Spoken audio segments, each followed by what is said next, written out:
হ্যাঁ, হ্যাঁ, হ্যাঁ, একদমই ঠিকই ধরেছো। আজকে কোনো মেঘলা ওয়েদারও নেই, কোনো বৃষ্টিও হচ্ছে না বাইরে, এমনি নরমালি ওয়েদার আছে।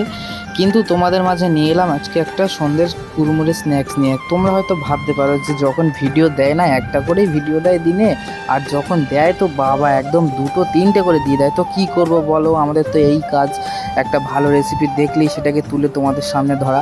তো দেখো মা কিন্তু আজকে যেটা বানাচ্ছে শেষেই অবশ্যই তোমাদের সাথে বলবো, আর তোমরাও গেস করতে থাকো কি বানাচ্ছে। যার জন্য প্রথমে মাংস, অল্প একটুখানি সলিড মাংসকে কিমা করে নিয়েছে, সেটাকে আবার আলুর সাথে ভালো করে রান্না করে নিয়েছে। আবার অল্প একটুখানি ময়দাকে, যেটাকে একদম লুচির মতো করে বেলে, এই যে দেখো এখন হয়তো তোমরা বুঝতেই পারছো এটা কি বানাচ্ছে। ওই পুরটাকে ওই রোলের মতো করে ওর মধ্যে ঢুকিয়ে দিচ্ছে। এটাকে মা নাম দিয়েছে স্প্রিং রোল। তো যথেষ্ট কিন্তু দোকানের থেকে খেতে ভালো হয়েছিল, বাড়িতে হোমমেড বানানো। তো আমি কিন্তু একটু সস দিয়ে ট্রাই করেছিলাম। তোমরা কিন্তু এটা সন্ধ্যে স্ন্যাক্স হিসাবে অবশ্যই বানাতে পারো, হেভি লাগবে খেতে।